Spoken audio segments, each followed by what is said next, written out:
My name is Hilda. I'm 60, and what I'm about to share may change how you look at your own family. 3 days ago, my son, Damien, and his wife, Melissa, shoved my husband, Henry, and me from a cliff nearly 90 feet high. As I lay twisted among the rocks, blood in my mouth, I heard Henry's ragged whisper, "Hilda, don't move. Pretend you're gone." I thought that would be the worst moment of my life, until Henry told me the one truth no mother ever wants to hear, a secret our children had hidden for 25 years. For 40 years, Henry and I built a life we believed was whole and good. Mornings in our small suburb smelled like fresh coffee, and bird songs slipped in through the kitchen window. I spent my days teaching at the elementary school, coming home with pockets full of drawings and stories from my students. Henry ran his carpentry shop, coaxing miracles from plain lumber, calloused hands turning rough planks into polished beauty. We had 2 boys, Richard, our first, and Damien, 5 years younger. Richard was the light of the house, always laughing, always lending his father a hand, always trying to carry my worries so I wouldn't have to. Damien was quieter, more closed off, but I swore I loved them both with the same fullness only a mother understands. On Sundays after church, we'd crowd around the oak table Henry carved himself. Richard would talk excitedly about becoming an engineer, while Damien picked at his food and let silence speak for him. Life was simple, and we believed it was beautiful. In the evenings, Henry and I would walk the town trail dreaming of grandkids at play and 2 old rocking chairs on our porch. I never imagined those walks were training for the one that would almost end our lives. Weekends meant a busy house. My sisters, Harriet and Irene, came with their families. Children tore through the hallways, the women swapped recipes over simmering pots, the men fixed things in the yard that didn't really need fixing. Henry was my perfect partner. After 4 decades, he still brought me wildflowers from the roadside. He'd help me grade spelling tests. I'd steady boards for him in the shop. We were a team, or so I believed. At night we'd sit beneath the stars and talk about the ocean we'd never seen, the little cottage we might build when the boys had families of their own. But I learned too late that happiness sometimes hides its deepest cracks. When Richard turned 20, something shifted. He and Damien started arguing behind closed doors. I'd catch low voices in the hallway that went quiet the moment I appeared. Henry called it brother stuff, and I let myself believe him because I needed to. Then one October night, exactly 25 years ago, Richard didn't come home for dinner. We waited through 11, then midnight, and finally 1 in the morning. Damien stayed in his room, supposedly studying, but his eyes looked wrong whenever I asked about his brother. Henry and our neighbors searched everywhere, every shortcut, every lookout, every path the boys liked. At dawn they found my eldest at the bottom of the river gorge. The police called it an accident, a slip in the dark. I didn't argue. I couldn't imagine a truth worse than the one they gave me. The day we buried Richard was the darkest day I have ever lived. I wore the same black dress I wore when I said goodbye to my mother.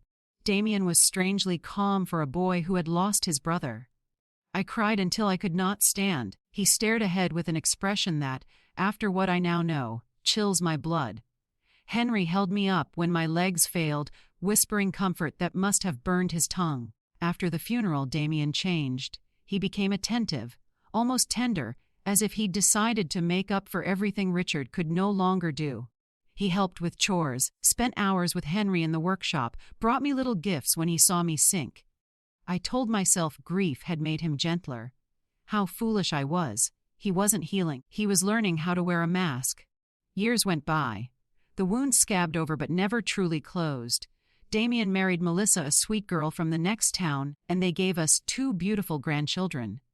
For the first time since Richard's death, I felt the sun on my face again. Melissa called me Mom, helped in the kitchen, and always arrived with a smile.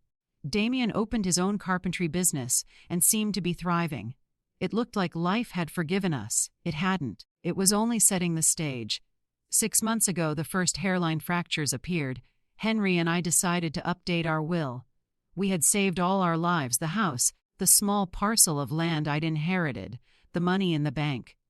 Together they came to just under $200,000. Damien was the one who urged us to see our lawyer. "You're 60 now," he said, smiling, and Melissa sat beside him, stroking my hand. "We just want to make sure you're protected." I mistook calculation for care. Albert, our longtime attorney, walked us through trusts and wills and beneficiaries. Damien pressed for him and Melissa to be named sole heirs, for simplicity, promising they would distribute fairly to the grandchildren. "Besides," he said, "you'll need us when you're older. Better that we have access to help you." Something in his tone scraped at me, but Henry, always more trusting, nodded along. I remembered how Richard used to talk about caring for us when we were old. But Richard was gone, and Damien was the son we had left. We signed on a Tuesday. Melissa wore a green dress and hugged me afterward. "Now we're united as a family. Forever," she whispered, and a cold breeze moved through me, though the office was warm. Damien shook Henry's hand with a smile that stopped at the skin. In the weeks after, Damien and Melissa came by more often, but not to share a meal or play with the kids. They came with lists. "You should sell this big place and get a smaller apartment," Melissa suggested, eyes measuring our furniture. "Maintenance must be expensive." I clutched at the house as though it were a living thing. Every room held a memory. The kitchen where I cooked thousands of meals, the workshop where Henry shaped beauty from wood, the yard where our children had chased fireflies. When I refused, something hard flashed in Damien's eyes. "Mom, be reasonable," he said in a tone he had never used with me.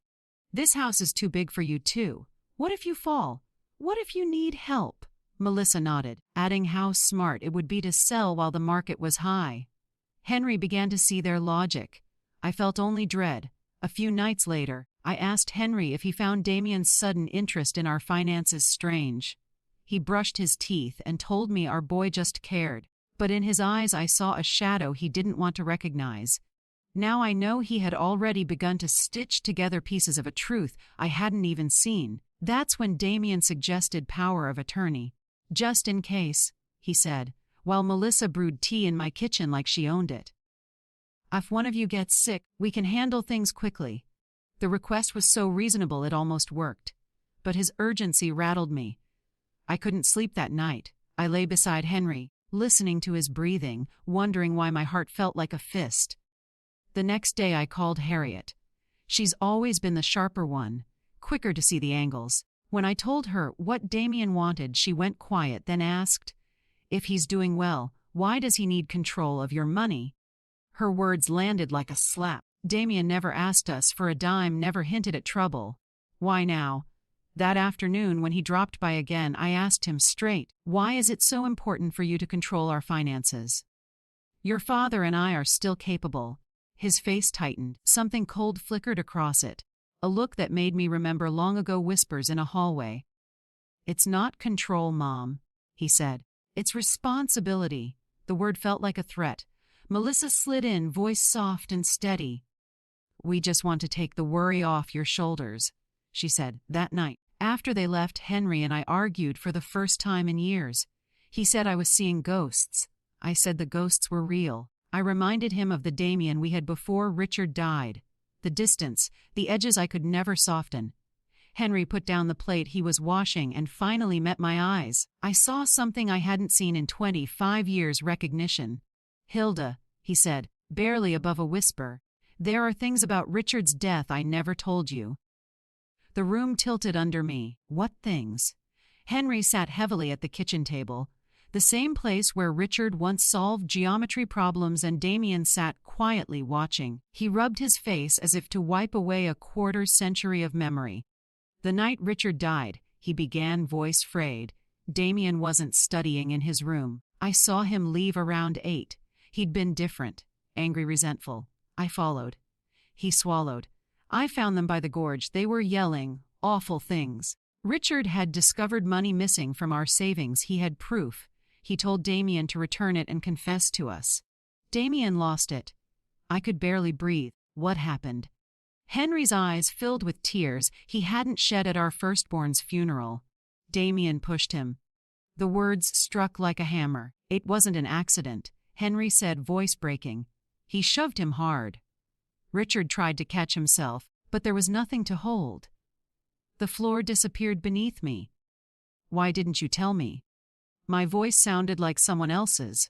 Because when I reached him, Damien was sobbing, saying it was a mistake, begging me not to destroy the family we had left. He promised he'd pay back every penny. I wanted to believe he wasn't a killer. Henry looked smaller than I'd ever seen him. I kept quiet. And when the little withdrawals continued, I looked away, because to confront him meant admitting I'd covered a crime. The truth rearranged my past in a single, brutal second. That's why he wants control now. I whispered. He's finishing what he started. Henry nodded. There's more. I've been checking quietly. His business is collapsing. He owes over $100,000. The papers Henry showed me trembled in my hands. Damien wasn't successful. He was drowning. Does Melissa know? I'm sure she does, Henry said.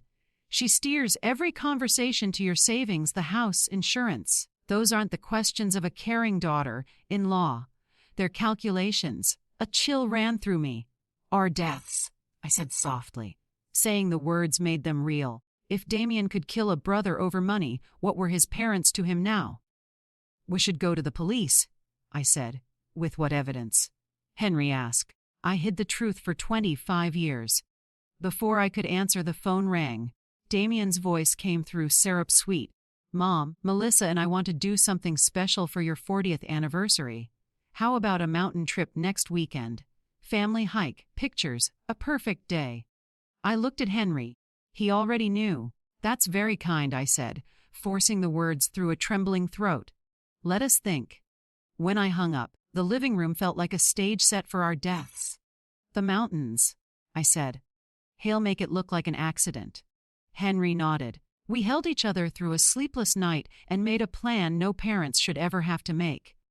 We would go. We would prepare. Henry would hide his phone and record everything. If we lived, we'd have proof. If we didn't, the truth would outlast us. He also wrote a letter to Harriet explaining Richard's death and our fears about Damien. He hid it with our important papers, just in case. The next few days were a masquerade. Smiles stretched thin while we waited for the appointed hour. On Wednesday, Melissa arrived with a shopping bag and a smile that no longer fooled me. Snacks for the hike, she chirped, showing me cookies, fruit, and water. And my new camera. I want to capture every moment. Every word sounded like a prop list for a staged tragedy. Damien followed with a sleek hiking pack.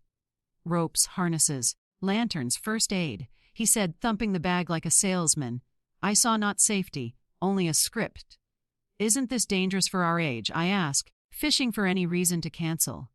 That's why we chose an easy trail, Melissa said, stroking my cheek like a daughter. We'll take care of you. That night Henry checked the recorder again and again. We ate little, spoke softly, and pretended to be tired instead of terrified. Saturday dawned unreasonably bright. Damien arrived whistling. Ready for adventure. He called, as if he weren't escorting us to a cliff. Over breakfast he mapped the route. There's a lookout where you can see the whole valley, he said, eyes gleaming. Melissa added that parts were little steep, but totally doable.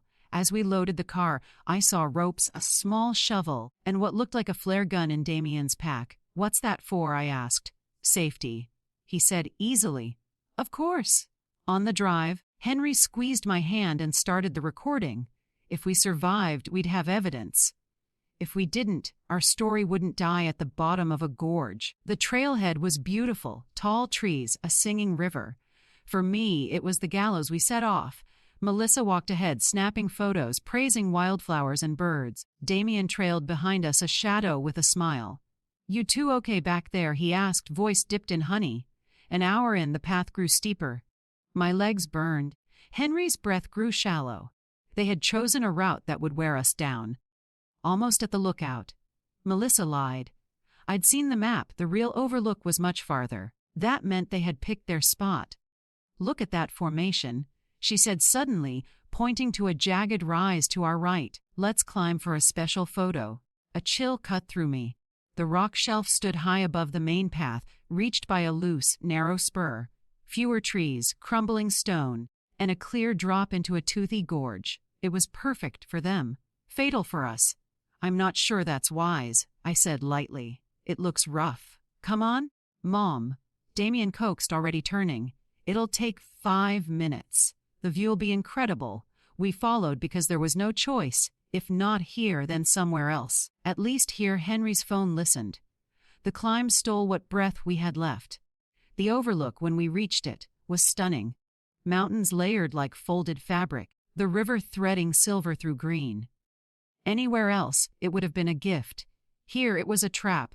Stand right there, Melissa called, positioning us near the edge. I want the valley behind you. We shuffled closer to the drop and Damien drifted behind us, measuring and calculating. Perfect, Melissa sang, lifting her camera. We did. Flash, flash, flash.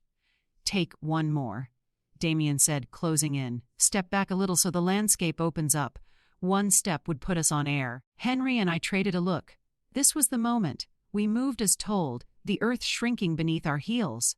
I no longer saw sweetness in Melissa's eyes, only the satisfaction of a mask finally set aside. Smile, she said, voice flat. This is your last photo. Damien lunged. Henry had been waiting. He grabbed Damien's wrist and yanked him forward. If we go, Henry roared. You're coming with us. For one terrible second, all 4 of us teetered, tangled together on the lip of the world. Melissa screamed and grabbed at Damien. The ledge crumbled. Gravity answered. We fell. Wind howled. Rocks rushed up. In that stretch-thin second, I thought of Richard, of his last terrified grasp for something that wasn't there. The impact was a thunderclap through bone. Pain bloomed white. Blood filled my mouth. I thought, this is how it ends. Then Henry's voice, breathy but alive. Hilda, don't move. Play dead. And I realized, against all reason, I was still here. I locked my body into stillness, taming even my breath. A few feet away, Damien and Melissa groaned. Alive, hurt, but alive. Melissa, Damien gasped. You okay? I think my leg's broken, she moaned. What about the old ones? Old ones. Not parents. Not family. Objects. I felt Damien crawling. My heart pounded so hard I feared he'd hear it in the dirt. He stopped near us. They're dead, he said after a long moment. Eyes open, no breathing. Perfect, Melissa whispered. Just like we planned. They began plotting their next moves. Crawl toward a signal, call for help, tell the story they'd rehearsed. A tragic accident. A rock gave way. We tried to save them. We fell too. We're devastated. Their voices grew fainter as they dragged themselves away. When their sound finally dissolved into the wind, I whispered Henry's name. He answered, voice tight with pain. Ribs, maybe. I checked my own body by feel, fire in my arm and shoulder, pounding in my skull, blood sticky on my clothes, but breath still moving. Alive. Phone, I asked. Recording, he said, no signal. We were trapped at the bottom of a gorge, battered and hidden from the world.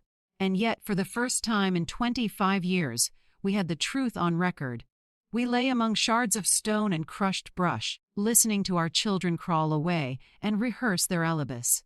When their voices finally faded, Henry's whisper threaded through the pain. Still with me. Still here. I breathed, hurting. But here. We'll wait, he said. No movement, not yet. Minutes felt like winters. Above us, a hawk circled and cried. One sharp note, over and over. Somewhere upstream, the river went on being a river, indifferent to tragedies that fell into it. Before anyone finds us, I told him, finish it. Tell me everything. He did.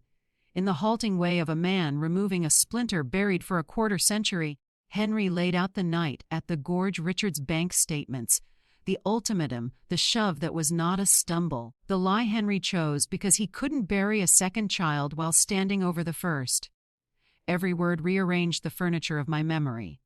Love, I learned, can be a poor carpenter when it cuts truth to fit the room. Far above, voices returned, new ones brisk and trained. Helicopter rotors thudded the air. Damien was crying loudly, punctuating directions with grief as if volume could bleach a conscience. Down there, my parents! Please! Hold position, someone ordered. We're sending a team. Henry squeezed my fingers, the smallest pressure. The recorder was still running. We would survive or we would leave a map. Ropes hissed. Boots scraped. A helmeted face appeared over the boulder's lip, then another. 2 down. A rescuer called. Male weak but present. Female. Shallow Rets found pulses. An oxygen mask settled over my mouth. Every instinct begged me to open my eyes, to clutch at these strangers and sob. Instead, I let the mask fog and kept my breathing a thin, ghostly thread. If Damien knew I could speak, evidence could vanish and we would follow it. Stable enough to move, a medic said. Package them both. They lifted us in careful choreography, splints, straps, a basket, the sky tipping and righting as we rose. Damien performed above Is she? He asked, voice cracked perfectly. Sir, step back, a rescuer said. Let us work. In the helicopter, I counted the beats of the rotors and matched them to my breath. Henry lay beside me, pale and stubbornly alive. Hold on, a paramedic murmured. We'll be at the hospital in minutes. Fluorescent lights. Wheels rattling. Voices volleyed terms I only half understood. They slid me into an exam bay. Monitors blinked to life. She's odd, a nurse said quietly. Vitals stronger than expected given her presentation. Trauma has strange edges, the doctor replied. Keep her sedated but light. Let's reassess in 30. Footsteps approached. 2 sets. I didn't have to see to know them. Just a moment. A different voice aloud. Make it brief. Damien's palm settled over my hand, warm and counterfeit. Mom, he whispered, syrup thick. If you can hear me, I love you. I'm sorry. Then he leaned so close his breath warmed my ear. You should have stopped asking questions, he hissed. Some things stay buried, like Richard. The words slid into me like a blade, and then slid past because they also landed where they needed to, in the earshot of the nurse adjusting my IV, her badge-rid ins. She froze, eyes lifting slowly from the monitor to my face as if she'd seen a ghost breathe. Melissa's voice came from the other side of the bed, soft and rehearsed. You were like a mother to me, she murmured for the room. For me, she had nothing left but calculation. Time, the doctor said from the doorway. They withdrew. The curtain whispered closed. A beat later, Nurse Inns leaned in so near I could hear her swallow. Mom, she breathed barely sound. If you can hear me, move one finger. I moved it once, then twice. Then 3 times when she asked if those people had done this. Her face changed from professional calm to urgent purpose. Stay as you are, she whispered. I'm going to get the attending and security. She returned with the chief physician and 2 police officers whose presence lowered the temperature of the room. Ma'am, one said gently, I'm Detective Johnson. If you can open your eyes safely, do so now. I let the performance end. The overhead light flashed into shape, and the detective's outline steadied beside the bed. Relief washed Nurse Inns's face. I watched it land like a blessing. Tell us what happened, Johnson said. My son and his wife pushed us, I croaked. Then, piece by piece, I laid the last 25 years on the table. Richard's death, the thefts, the pressure about wills and power of attorney, the cliff. Evidence, he asked. Henry's phone? I said. It's been recording since we left the house. They found Henry awake and white, lipped with pain but lucid enough to hand over the device. Everything after Wednesday, he said. And some before. Tex whisked the phone away. Downstairs, unaware that their world was shrinking, Damien and Melissa sat in the waiting room in the eye of a storm they had summoned. A child in blue pajamas offered Melissa a sticker. She took it and wept on cue. An hour later, Johnson returned with the look of a man who has opened a door and found exactly the monster he expected. We have clear audio, he said. Explicit talk about planning the hike, about finishing this. There's also discussion of Richard's death. Enough to reopen the case. It's sufficient for arrest. I asked, now? Here and now, he said. Warrants are in motion. You're under protective watch from this moment. He left. Through the window that eyed the parking lot, I saw 3 squad cars drift into place as if they were just passing through. Officers filtered in, ordinary as orderlies until they weren't. A radio crackled softly on the counter, voices clipped and calm. Targets in waiting area. Copy. Approach in 10. I imagined Damien rehearsing the call he'd make later to a lawyer, to a lender, to anyone who could unspool the knots. What I didn't imagine, and what still astonishes me, was how quickly a careful union unstitched when tugged. It's time, the radio said. The arresting officer's voice carried, firm but even. Damian Black, Melissa Black. You're under arrest for the murder of Richard Black and the attempted murder of Hilda and Henry Black." Silence hit first, a vacuum that sucked the sound from the waiting room. Then Melissa's wail. "What? No, they died in an accident. They're alive," the officer replied, "and they've provided evidence." A strangled noise. Damian's disbelief. "Impossible," he blurted. "Whatsaw? They?" The officer's body cam would keep that sentence forever. In the scramble that followed, Melissa tried to fold herself into innocence. "It was his plan," she cried. "He made me do. You picked the cliff." Damian snapped, mask in tatters. When the radio fell quiet again, Detective Johnson stood at the foot of my bed. He looked simultaneously satisfied and tired. "They're in custody," he said. "They're already pointing fingers at each other." "That helps." He set a small device on the tray table, a digital recorder scuffed with use. "Why found this in your son's backpack? He'd been taping conversations with you, likely to gauge what you knew." On one file, Melissa says, and I quote, "We have to act fast before they go to the police. There are also signs he forged signatures to probe your accounts." My stomach turned. How much? Roughly 50,000 siphoned over 5 years. And the debts are real and dangerous. He owes loan sharks that don't accept apologies. You weren't just inconvenient, you were collateral. "And the children?" I asked. "The only innocent people in the orbit of this ruin. Social services has them for now," he said gently. "Once you're stable, you can petition for custody." I closed my eyes. Somewhere, the hawk cried again in my head. In the blur of the next 2 days, statements were taken, lawyers called, press rumors managed. Nurse-ins checked on me every shift with the small, fierce tenderness of someone who had decided to stand between truth and harm. Henry and I were moved to adjacent rooms. A uniformed officer sat, book in hand, outside our doors like a quiet lighthouse. That evening, Johnson returned with an update and a softness in his voice I hadn't heard before. "The DA is filing murder charges for Richard and attempted murder for today. There's audio financials and on-scene statements. It's a strong case." "Will they bargain?" I asked. "They'll try," he said. "But we have a clean through-line motive, preparation, execution, and confession." I looked at Henry in the next bed over, at the lines time had drawn on his face and the new ones this night had carved. "We'll testify," I said. "For Richard. For us. For the kids." He squeezed my fingers across the rail. "For the truth," he added. Outside, night gathered at the windows. Inside, the machines kept their patient time. For the first time in 25 years, the silence between Henry and me wasn't hiding anything. 3 weeks after the arrests, Henry and I were finally discharged. His ribs were wrapped, and my arm was trapped in a sling. But the doctors said we were miracles. We didn't feel like miracles, just survivors carrying the debris of a life that no longer existed. When we opened the door to our home, silence met us like a stranger. The breakfast dishes still waited in the sink. My apron hung on the back of the chair where I'd left it that morning. The bouquet Damian had brought as a gift before our trip was withered to brown paper petals. The smell of sawdust lingered faintly from Henry's workshop, a ghost of what used to be ordinary. I stood in the kitchen, unable to move. "It feels smaller," I whispered. Henry rested his hand on my shoulder. "It feels empty," he said. "But we'll fill it again." That night, we ate soup at the same oak table where Richard once laughed, where Damian once plotted, and where for decades I believed our family was perfect.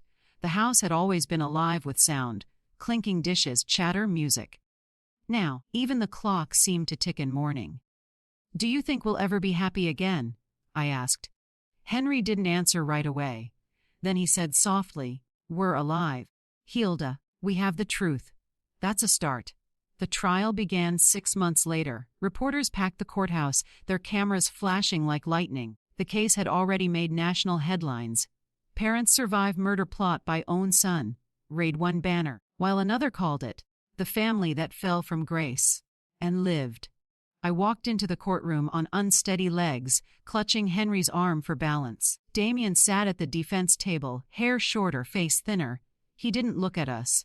Melissa sat beside him, pretending to weep into a tissue. They looked like actors who had forgotten their lines. When I took the witness stand, I swore to tell the truth, and for the first time in 25 years, I truly did. My voice trembled at first, but grew steadier as I spoke of Richard's death, of the forged documents, of the lies, of the cliff. I described the moment Henry grabbed Damien's wrist and shouted, "If we go, you're coming with us." The courtroom went still. I could feel every heartbeat in that silence. When my testimony was over, I turned to face him.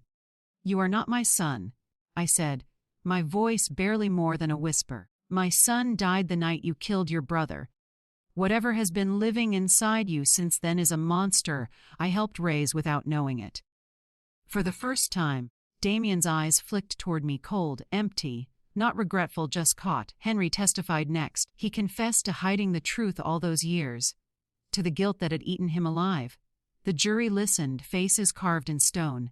Then came the recordings, their voices, crystal clear in that sterile room. If they die in the fall, no one will question it. We just have to make it look like a family accident. Some truths are better left buried, like Richard. Melissa covered her face. Damien clenched his jaw, staring at the floor. But the damage was done. The prosecution's closing argument was merciless. "This was not desperation," the attorney said. "It was design, it was greed, it was betrayal so cold that even gravity could not wash it clean." After 3 days of deliberation, the jury returned. I held Henry's hand so tightly my nails left marks on his skin. "We, the jury, find the defendant, Damien Black, guilty of murder in the first degree and attempted murder in the first degree. We find the defendant, Melissa Black, guilty as an accomplice to both charges." My breath left my body in a single exhale I hadn't realized I'd been holding for 25 years.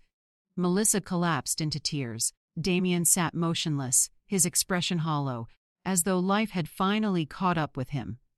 The judge's sentence was swift and final: life imprisonment without parole. The courtroom erupted into murmurs. I closed my eyes and whispered a prayer, not for vengeance, but for peace, because vengeance had already taken too much from us. A year later, Henry and I began the long, fragile process of healing. We had officially adopted Damien and Melissa's children, our grandchildren. They were the only pure souls left untouched by the darkness their parents had chosen. At night, when I tuck them in, they sometimes ask about their mom and dad. I tell them the truth gently, in pieces small enough for their hearts to bear. But I always end with the same story, the one about their Uncle Richard. I tell them how kind he was, how honest, how much he loved building treehouses with their father when they were boys. I tell them that love can lose its way, but truth always finds a path back. When they finally drift to sleep, I walk to the porch Henry and I once dreamed about and sit beneath the stars. The world is quiet again, though I'm no longer the same woman who used to believe every silence was peace. Now I know silence can be survival. It can be warning. It can be mercy. Henry sits beside me, worn. "When made it? Hilda," he says. "Yes," I whisper, gazing at the night sky. "We did?" And somewhere in the distance, where cliffs rise over shadowed valleys, I imagine Richard smiling. This time I smile back.